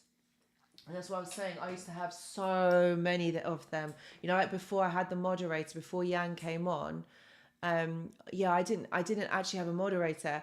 And he said to me, oh, do you know what? Like, oh, you should go live. And I said, I'm not going live anymore. This was like a year ago. Was it? Yeah, it was like a year ago, like more than a year when I started doing the lives again. Because I kind of used to go on ad hoc, and I remember I used to only stay on for like 20 minutes or like, I don't know, like half an hour maximum, because of exactly that reason, because I knew that I was going to have the trolls, and every time I came on, always something, always. And that's why I stopped doing the lives, my friends. I used to really I did used to enjoy them. Of course, I was like really nervous, but back in the day, yeah, there was so many trolls, and that's why I kind of stopped doing them for many years. And for those of you that have been on this channel for quite some time in this community, but I stopped doing them. So a year ago, Yang said to me, do the lives, like this is what people need, like this is how you're going to create more of that community. And you know, he was right, he was absolutely right. But I said to him, I need a moderator, and I don't know anyone who would do it. And he'd said, oh, I'll do it. I was like, really? Do you really want to be a moderator? And he was like, yeah. I knew that was going to happen. I knew that was going to happen. I've stuck these stars on because I thought to myself, that scared me actually. I thought to myself, oh, they're going to be hanging, they're going to fall. They're actually going to fall. And look, I knew it was going to happen, but it's okay. I'll stick it back on. They're going to fall. It's my handiwork. It's me. It's my handy. Like, yes, I knew it. I should have, I don't know. I'll fix it. But yeah, so a lot of the trolls online are narcissists for sure. They are. Richie says, do narcissists trauma bond in every relationship, or can they actually love someone? Okay, Richie, narcissists do not love. It's something called conditional attachment that they have to that person. But they don't love. They don't understand what love means because of their attachment disorder issues. So in a way, yes, they trauma bond, but they trauma bond in a very different way than how we do onto them. So it is completely different. So no, they don't love. And trauma bonding is very different to the way that we trauma bond to them. You see, they don't look for answers. They don't look for answers at all, because they're not interested in finding out those answers. All they care about, okay, is getting their needs met. Okay, so that's why they have this insatiable need of wanting their needs to be met. It's different. I hope that answers your question. Oh, thank you, Sarah, for becoming a journal prompt member. Thank you. Hello, King Ming. How are you? I hope you're well. Eric says, Sarah has the thirst for self-improvement. Drink up, dear. Join us. Be merry. Cheers. Thank you. That's really lovely. Thank you, Eric. And yes, Sarah, absolutely. Absolutely. Drink up.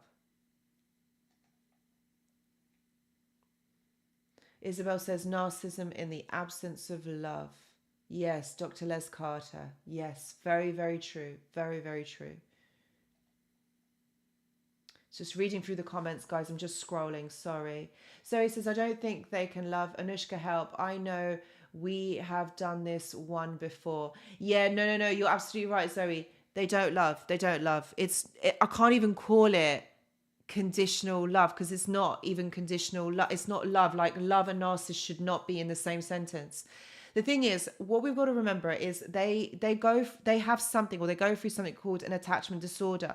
So they can't attach to you in a healthy way, but they also can't detach from you. So it's almost as though they want to keep you prisoner. They want to keep you.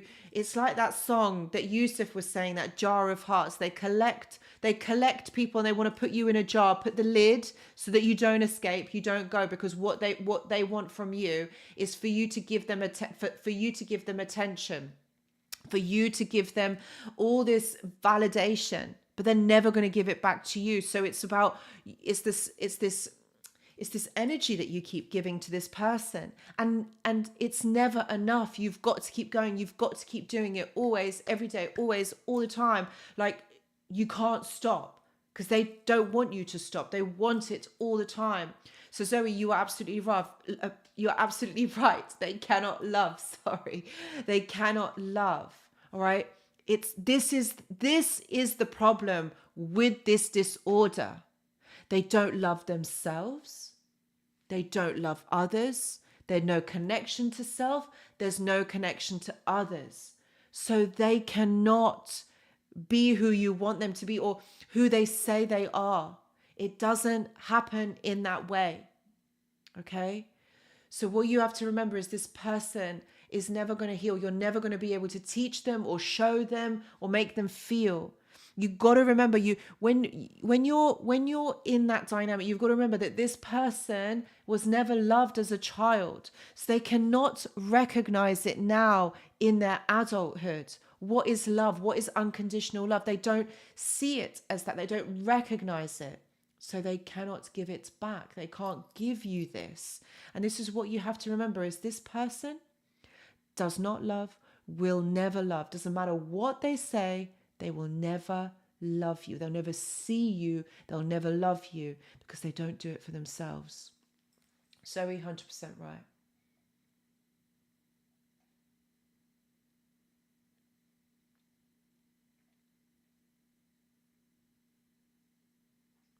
Uncle Sim says, why the ignoring? Silent treatment, then suddenly they love bomb a week later.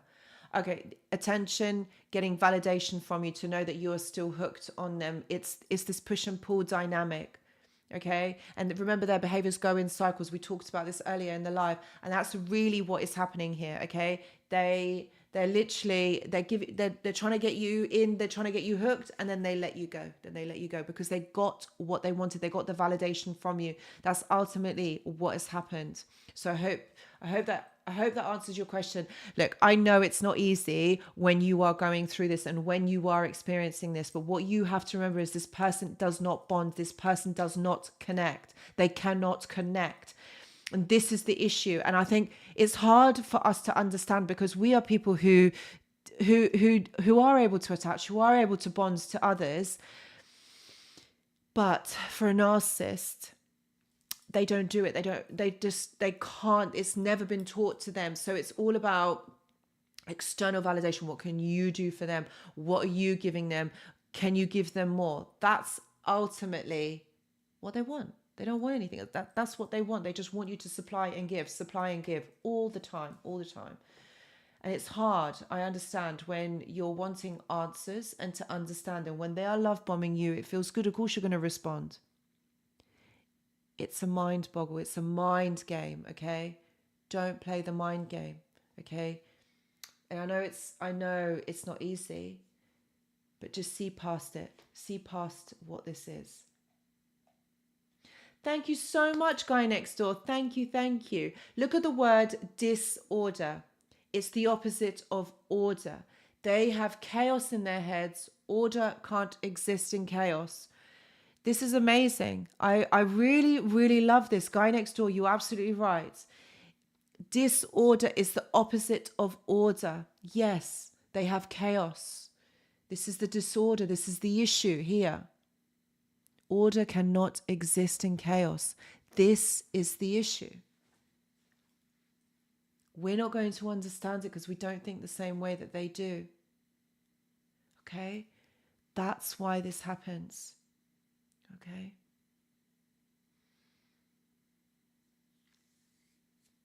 Janet, amazing. You're free. 43 years. You're free. You see, guys, it is possible. It's never too late. Never too late. And I think for you, Guy Next Door, like, I think this is an amazing, like, I really like the way that you have worded this. And this is absolutely true. Like, it cannot exist. The love. How can love exist in chaos? And I think at one point we all wanted to know, or we wanted to believe that they did love us. I think on some level they did, but in a conditional way. But it's their understanding. It's not our understanding. It's not the same way that we understand love. Okay? And when someone has this drama, this chaos going on in their mind, it doesn't matter what is going on the outside. All they can focus on is this chaos inside of their mind. This cannot get better because they have no awareness. That's why. So he says, imagine life without connections, and it's true. That would be actual hell. Yes, and you are absolutely right. No connection to self, no connection to others, no connection to the outside world. So what are you doing? You're not living, you're just surviving. And that's what they are doing. And then what they do is they collect people along the way, people who are willing to play this game with them. Not that you knew that you were playing this game, not that you knew that this is what you were being dragged into. But this is what they want. They want others to misery needs company, my friends. Misery needs company. So this is what they want. They want others to be able to join them in this. That's why they behave like this. And they're not going to be able to get out of it. This is them. This is them stuck. That's it. Literally, that's it. Now says, is that why they are all isolated and alone? They have nobody there for them. Yes.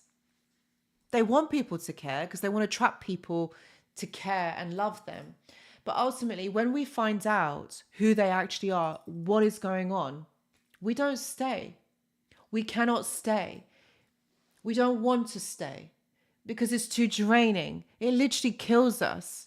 But that is why nobody wants to stay with them, because their behavior, their narrative, the way that they are is so problematic. Also think about, their energy exchange. Energetically, when you're around someone that's so toxic, that's someone that's just draining you all the time, how can you be around someone like this? It makes you sick. You can't do it. And that's why eventually everybody leaves. Everybody sees through it. It's too much. It's too strenuous. So that is why they are all isolated and alone, and they have nobody there for them. In the end, they do end up alone. In all of this, they do end up alone at the end of their life. And it's because they chose, it's because of who they are. And I think at the end of our lives, we get to see who we really are, because we have those filters go. And that's why being around narcissists in their end stages, it's very difficult, very, very difficult.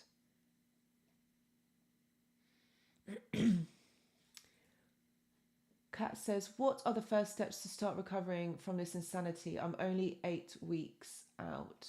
Oh, bless you, Kat. Okay. So first of all, what I am going to ask you to do, all right, is get 2 sheets of paper. And on one piece of paper, I want you to write down why you love this person, why you love him, or why you loved him, or why you love him still. And take your time doing this, take your time. And on the other piece of paper, I want you to write why you don't, why this has happened, basically the truth. I want you to write what has happened. And this will help you to process everything that's going on, because I bet it's so confusing right now. Why? Because if I'd done this, if I had done that, like maybe if I'd said this, if I didn't ask this question, if I showed more love. No.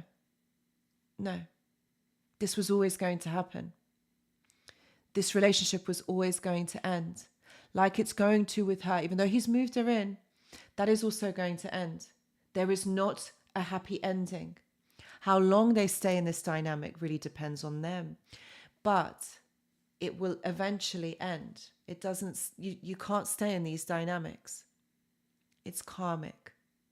And karma runs its course, like it did with you. Okay? So write down on these pieces of paper the positives and the negatives.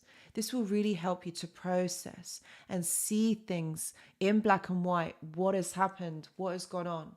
At the moment, what's happening for you is you're processing. You're trying to discover the links. What I would say to you is education or knowledge is power. Educate yourself on who these people are, what has happened, why they are like this. Okay? And I think that's the first step for you, is knowledge is power.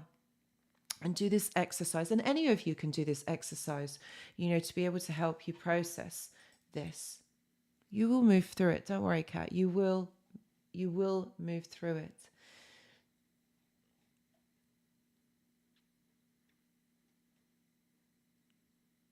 That's right, Kid Ross. You show them more love and they hate you more. Oh, that's really lovely, Isabel. Everyone here, congratulate yourselves from figuring them out. Well done. Very, very true. Absolutely true. So we are coming towards the end of the live stream, my friends. This has been such a lovely live. I know there's been so much, things that we have talked about. I really hope that the information, everything that we had talked about in this live here has helped you to kind of move forward, to understand. Ultimately, this is to inspire and empower you to know that actually you are amazing, amazing people. That actually you can move through this. It doesn't mean that this has to be, your life. This has to be your reality, because you can move forward from this. A lot of us have. A lot of us do this. Thank you so much. Thank you, guys.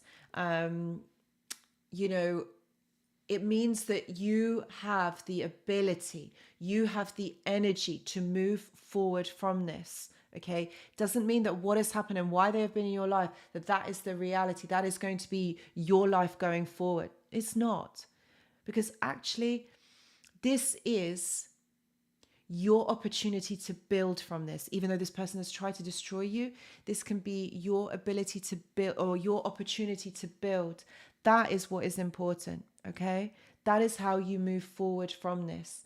So every single one of you, okay, who are on this live, know that you aren't alone. You are going to get through this. You are going to move through this. I know that we're all at different stages, but what you're doing is you're turning up every single week, or you've turned up here right now. You've dedicated this time, okay, for you. And that is what is important, is that you're putting in the effort, you're putting in to understand what this is, why this has happened. Okay, so energetically you are shifting, and that is what is important. You are not victims, okay? You are, I don't even know, there's not even a word. It's about, you know, you're victors. I don't even want to say the word survivors, because survivors is kind of like, oh, you've survived something. So it's like, you know, you were a victim. You're not. You are more than that. You're not a label. You're not a term. You are more than this. Okay, absolutely, Arthur. Use your alchemy. We all have this energy. We all have this power, this ability. We need to tap into it. Okay, you guys are not weak. You're not vulnerable. You're not victims. Don't stay in that victim mentality. Remember, what they have done is all like mind games. Okay, it's mind games. So, guys, please, this week, keep this affirmation going that you are enough. All right, that you are powerful and that you can get through this. Let this be your affirmation. And I'll be back next Tuesday with Yang. Next Tuesday, usual time, same time. I'm not sure what the topic will be that we'll be talking about. I've got a video coming out tomorrow over at 8 p.m. UK time. Again, I've forgotten the title. I've forgotten. I don't know. I film these things like a few days before. Yeah, literally, I filmed them a few days before. And then, you know, like when you're talking or when you're doing something, I forget. But anyway, new video coming out tomorrow. Please do join the Discord server. Yang is on there. He'll be there to meet you and greet you. The link is in the description box because it won't be on the chat right now. And yes, and Yang also offers coaching. So if you want to kind of speak with him, you can do. I also do as well. I also do one-to-ones. We've got the journal clubs and the mentorship as well. So guys, you don't need to do this alone. You got this. Okay. I will see you guys next week. Thank you so much for being here. I love you guys. I really do. Thank you. Thank you.